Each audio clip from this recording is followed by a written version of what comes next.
My overly kind husband, David, has been sending money to his parents for 20 years as a sign of filial piety. Even though our finances are tight, we've never heard a word of thanks. Acting all high and mighty over $1,000. Instead, we only heard their cold remarks. Moreover, we discovered the shocking truth that our payments were secretly going to David's sister, Jessica. If you give us a new house, we'll give up the payments. Ignoring David's kindness, they pushed this unreasonable demand, and I finally exploded in anger. Fine, we'll buy you a house. My name is Emily, and I'm 49 years old. I married my husband, David, 24 years ago when I was 25, and we've had our ups and downs, but we're still a happy couple. Now that our children are grown, David and I have decided to enjoy our time together, but there's a big problem we need to address. Both David and I are getting older, and we want to save for our retirement. However, sending money to David's parents is the biggest hurdle. For the past 20 years, we've been sending money every month to David's parents, Laura and George. And it's not a small amount, a $1,000 each month. This is quite a large sum. If we were a wealthy family, it would be different, but even with both of us working, we don't have a lot of extra money. It was especially tough during the years when our kids needed a lot of money. Back when things were really tough, we once asked if we could reduce or pause the payments. Are you going to abandon your parents? The kid education costs are really piling up. But Laura and George were furious and refused to understand my plea. You could only get married and have kids because of us. How ungrateful. It's not entirely wrong, but do they have to hold it over our heads like that? They said things like that to us many times. Emily, I'm sorry. From now on, I'll handle my parents' finances myself. David said that to me, but marriage is about supporting each other. After that, I took over managing our household finances and continued the payments myself. David was strongly against it, but since I earned a bit more, I decided to shoulder the burden. That's how we've managed to get by financially until now. By the way, Laura and George have never once expressed any gratitude, only throwing insults our way. Your income is for us, your parents. Be grateful for raising you and send us money. The only reason you managed to get married is because of us. Laura and George constantly said terrible things to David. Are they really his parents? Often, I got angrier than David. There's no helping it. They've always been like that. But David would just give a resigned, bitter smile. Seeing him so resigned made my heart ache.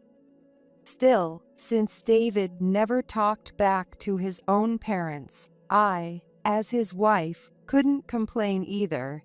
It was a frustrating 20 years. If only David's sister, Jessica, supported the payments too, it would be easier if we split it. But unlike David, I've never seen Jessica get any snide remarks from their parents. In fact, they absolutely adored her. She's so beautiful and such a good girl, just like I was when I was young. Jessica is a blessing just for being born. The stark contrast in how they treated David often made me angry too. But since David always calms me down, I've never really lashed out in anger. It's part of what I love about him, but I also think he could afford to get a bit angry sometimes. I feel like David takes his role as the eldest son way too seriously. Being the eldest or being a son, those things don't matter much nowadays. I don't expect you to take care of us in the future. I've actually heard David say that to our son before.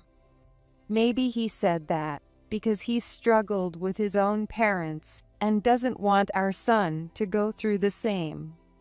Even if David understands them, I can't. Once, I hoped they would at least thank David once, so I mentioned it to Laura when we were alone. Could you occasionally thank David for the money he sends? Laura looked completely baffled. It's normal for a son to send money to his parents. Why should I thank him for it? She didn't understand my request at all. Her reaction made me feel as if I were the one who was being unreasonable, and I was left speechless. I was truly stunned. But they always express gratitude for even the smallest things Jessica does. Jessica, you are so kind to visit us despite being so busy. What a thoughtful daughter. By the way, Jessica only goes to visit them about once a year, and it's usually just a quick day trip. In contrast, we visit at least once a month and often get called over for various reasons. Usually, it's just to run errands, yet we've never been thanked even once. I was fed up with their blatant favoritism. However, judging by David's demeanor, it seems he's been treated like this his whole life. Supporting his stories, there are pictures of him as a child in the photo albums, always looking sad. The clothes he wore were often hand-me-downs or ill-fitting, and many were worn out. On the other hand, Jessica is always dressed in cute, nice clothes. There are no pictures of David's birthdays, but Jessica's birthday photos, which are quite extravagant, are in David's album. You have to go to a public high school. We won't pay for college either. David was told this by his parents, so he used scholarships to get through college. In contrast, Jessica was told, "You can go to any high school you like," and she went to a private school. She even had her college paid for, but she partied too much, didn't graduate, and eventually dropped out. However, Laura and George didn't scold her at all, and just dismissed it as inevitable. It's foolish to go to college and repay scholarships. Laura and George only lectured David, which was terribly unfair. Moreover, they made David send them money, but demanded nothing from Jessica. Actually, Jessica didn't have the financial means to send money. She would take up jobs only to quit soon after, and even her part-time jobs didn't last. Eventually, she became unemployed and lived a carefree life, but Laura and George still adored her. Give Jessica some spending money every month. When I went to introduce myself before our marriage, Laura said that, and I was stunned. After Jessica got married and left home, Laura and George then demanded money from David, leaving me speechless. Despite all this, David didn't abandon his parents, which made me feel he was more admirable than pitiful. Even so, I couldn't recommend cutting ties with his parents because I am not blood related. It's a delicate and complicated issue, and I've been struggling with it for a long time. We continued sending money even during the tough times of raising our kids. We really deserve some appreciation by now. However, no matter what I said, Laura and George never expressed gratitude. They firmly believed that being supported by their children was their right. One day, I got a call from Laura. Usually, Laura and George are completely indifferent to our family. They don't care about our kids. All they care about is the money we send. Our kids never warmed up to them and naturally became distant. Whenever they call, it's usually to ask for something or request extra money. Hearing my phone ring, I had a bad feeling but reluctantly answered. Hello. Hey, what's going on with this month's money? No greetings, just straight to the money as usual, and I sighed, exasperated with Laura. Feeling frustrated that she couldn't see the anger in my eyes, I replied, "The money is always sent on the 30th. That's tomorrow." I don't care about that. I need an extra $500 this month. What? You mean $1,500? That's a bit much. When I hesitated, Laura immediately got angry. What do you think your parents are for? This was typical. She seemed to think that if she intimidated me, I would comply. But after 24 years of marriage, I had grown used to her and George's attitude. What do you think parents are for? Parents are parents. Then you should send more money. We are sending money. I'm telling you to increase it. No, I'm saying we can't. Increase it. No way. You're impossible. Laura must have sensed my sarcastic smile because she hung up on me. I thought I handled that well, but I guess it didn't come across. Talking over the phone is tricky. That evening, I told David about the call. You're the only one who can talk to Mom like that. Your natural charm really came through. David gave a wry smile. I'm not natural. I'm just saying what he can't. If we increase it once, they'll keep asking. We need to save for our retirement, so you must say no too, okay? Yeah, I get it. David nodded, but I still felt uneasy.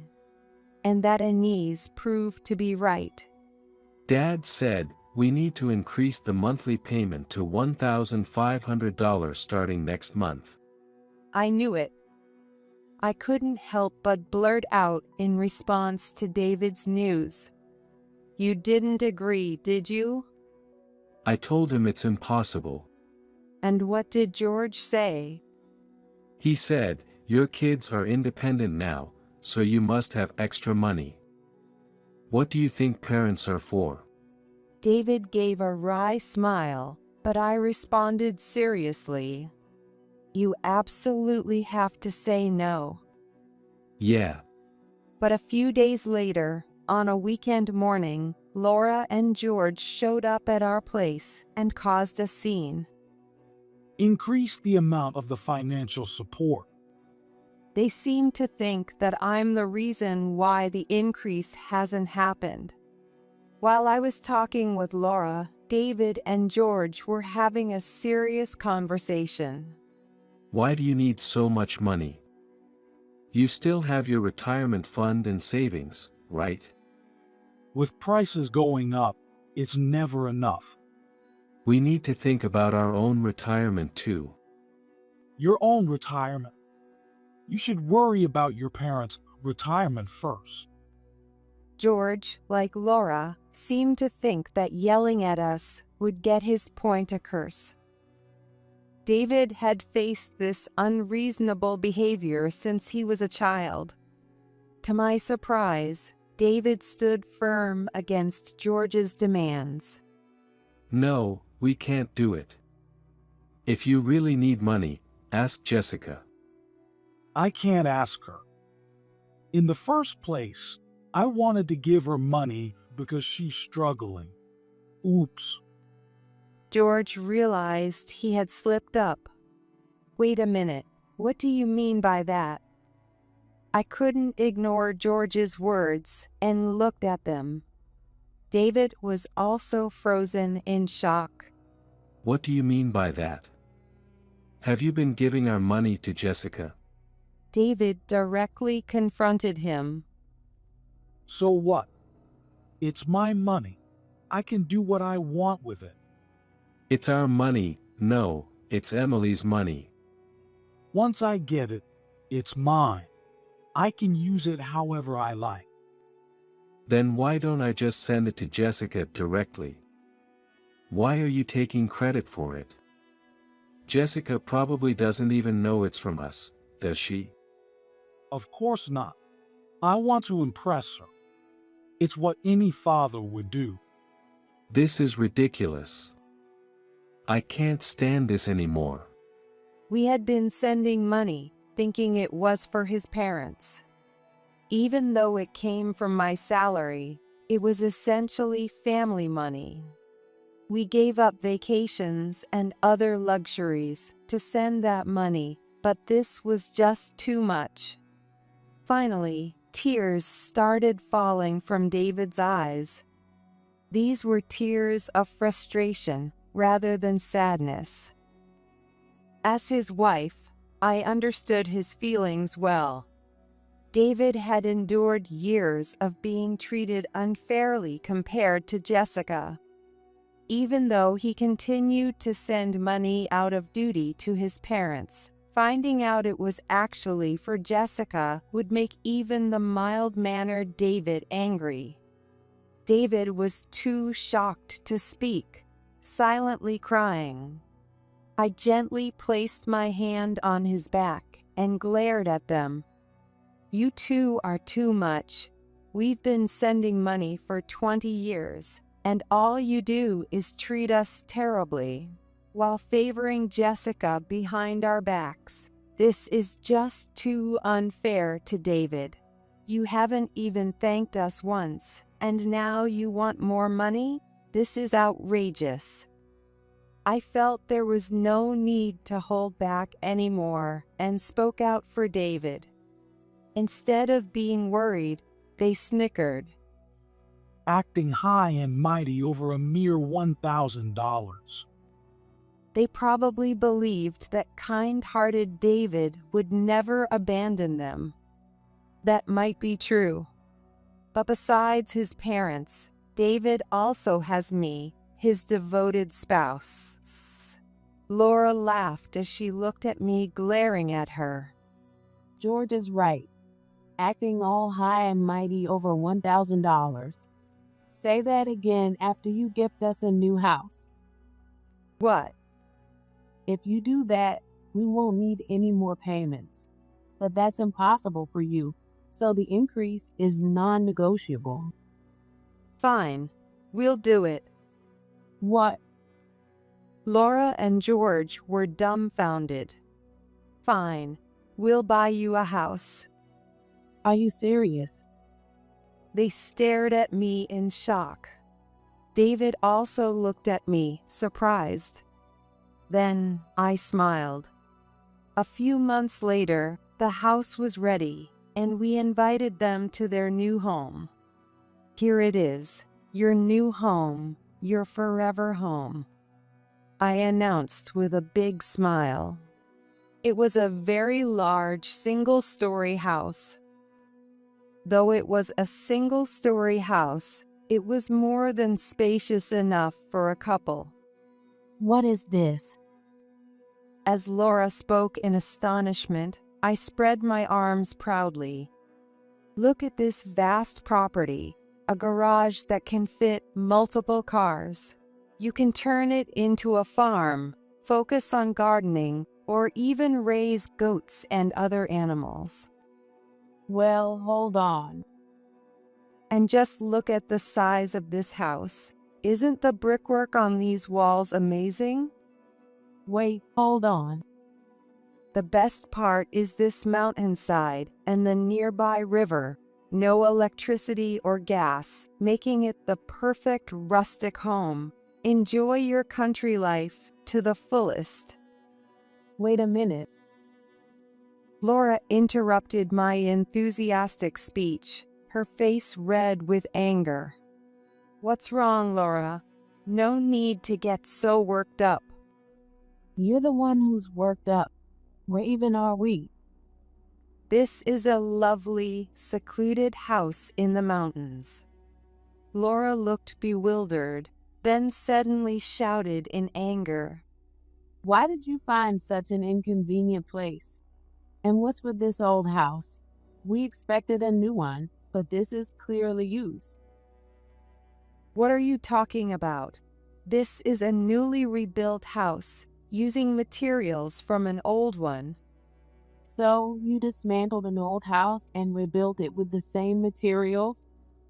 Exactly. It's perfectly livable now. At least get the gas and electricity connected. Why? You said why. As I tilted my head in confusion, Laura looked at me with a defeated expression. What is it? You asked for a house, so we built one. Why are you dissatisfied? I'm nothing but dissatisfied. Really, such demanding people. I looked at David in exasperation, and he had a very complicated smile on his face. But remember, once we give you the house, the payments stop, as agreed. What? Yes, that's right. George, isn't that what we agreed on? A new house. I thought it would be a brand new house with all the amenities. This is clearly a newly built house. Stop nitpicking. I glared at George, and he fell silent. Wait a minute. We can't live here. Take us back to our own house. George looked stunned while Laura was shouting. It's fine. I laughed. How is it fine? This is not fine at all. The previous owner left various pieces of furniture as a thank you for reusing this extremely remote house in the mountains, so you can move in right away. By the way, the vegetables in the garden are just about ready for harvest. What? So, you can live a self-sufficient lifestyle here. What? Laura, living here will make you even healthier. Are you serious? I'm always serious. Laura looked extremely displeased. It's about a 30-minute walk to the nearest bus stop. Well then. With that, David and I got into the car and drove away. Oh, I'm so glad they're so happy they could cry. It was worth splurging on this house, with the super cheap land and the previous owner covering the rebuilding costs. Laura and George must be thrilled. Anyway, I fulfilled Laura and George's wish by buying them a house. Well, it's not perfect, but it's livable, so let's call it a success. Now we can stop the payments and start saving for ourselves. A few days later, George called. When I answered, he started yelling right away. What is the meaning of this? What do you mean? It seemed they couldn't get used to living in the mountains and ended up returning to their former house. I tried to sell that house to make some money, but it won't sell at all. Well, given the location, it's probably hard to find a buyer. No, that's not it. I talked to a realtor, and they said we could sell it to someone who dreams of rural living. There are potential buyers. Really? That's interesting. Apparently, there's a demand for peaceful country life or a place to relax from the stress of city living. But it won't sell. Why isn't it in my name? Well, obviously. I could imagine George turning red with anger on the other end of the line. What nonsense is he spouting now? I lowered my voice and replied, What? Did you intentionally put that house in your name? Yes, the remote house I bought for them in the mountains is actually in my name. I didn't understand what was so strange about that. Is there something wrong with that? Of course there is. That house was given to me. It's supposed to be my house. Why isn't it in my name? Well, because I bought it. What? The house is in the buyer's name. What's so strange about that? But what? George's voice was filled with despair. This is really strange. I tilted my head. I bought the house and allowed you and Laura to live there. It's a simple matter, isn't it? I asked you to buy it for me. And I did. No, I mean, I could almost see George's frustration through the phone. But honestly, I couldn't understand what he was saying. George hadn't negotiated with the realtor or signed any documents when we bought the house. How did he think it was in his name without ever signing any paperwork? It's a puzzled idea. just change the house to my name immediately. I'll sell that inconvenient place right away. Why? I couldn't understand what the problem was with living in a house without rent or a mortgage. You want to give money to Jessica, right? A house in the mountains with no utility bills seems perfect to you, isn't it? That's right, Jessica. She's the problem again. George suddenly shouted, as if he had just remembered something. She wants help with the down payment for her new house. Is that so? What does that have to do with us? David was fed up with his parents' blatant favoritism. Jessica also seemed to take their support for granted and had completely drifted apart from David. So hearing about Jessica's situation didn't matter to us. Why don't you go ahead and help her then? I was planning to sell that house in the mountains to get the money, but now my plan is ruined. You need to take responsibility and give us the money. No. I immediately refused and hung up the phone. The phone rang again immediately, and feeling annoyed, I answered it. If you won't, then put the house in my name. No. The phone kept ringing after that, with each call being about money or the house title. Each time, I refused, until George finally started begging in a tearful voice. Please, give us the money. No. When I replied tearfully like him to George's words, the calls stopped for good. That evening, when David came home from work, he laughed and told me, My parents called my office and told me to do something about you. Of course, I won't. However, they continued to send letters and occasionally visit our house, persistently asking about the house, money, or the title. Okay, this time we'll give you a brand new house. They were so persistent that I finally said that, and they seemed to calm down. After a while, David and I went to their house. This time, it's really a new house, right? I nodded emphatically. Yes, I built it myself." George looked satisfied and exchanged glances with Laura. All right, all right. So where is it? We don't want another remote house in the mountains. "Don't worry. You can place it anywhere you like, in the city or anywhere else." Wait, what? Place it anywhere?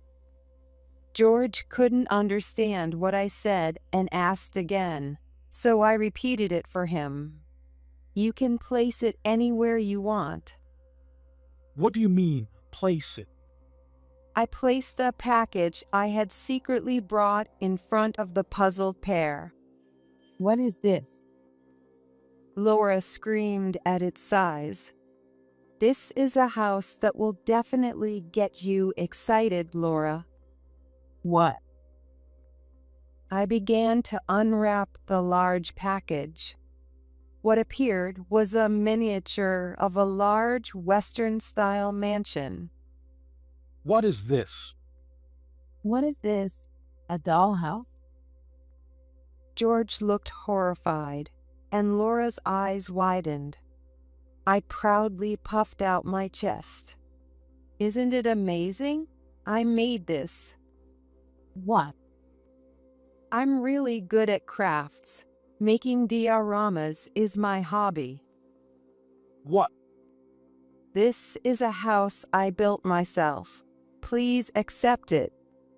What? It was a dollhouse that any little girl would be thrilled to have. I thought I did a great job, but the two of them were speechless. I'm glad they are so happy they are speechless. I especially hope Laura can enjoy it and feel like a child again. Leaving the silent pair behind, David and I left. They seemed happy. I'm glad. Even though they continued to contact us persistently afterward, we ignored them completely. When they showed up at our house, we pretended not to be home, and eventually they stopped. Much later, I received a call from a relative. Apparently, in their desperation, they had been begging for money from everyone. It turns out they had sold their previous house to help fund Jessica's new home, wanting to impress her. Jessica had invited them to live with her in her new house, but once they sold their house and gave her the money, she cut off contact, leaving their plans in ruins. In short, they were used by Jessica. Laura and George, abandoned by Jessica and estranged from us. They begged for money everywhere, but were repeatedly turned down. In the end, they returned to that remote house in the mountains. At least it would provide shelter from the elements. I'm glad that the house I bought could be useful in some way. Jessica deceiving her own parents is truly devilish. However, it seems karma caught up with her too.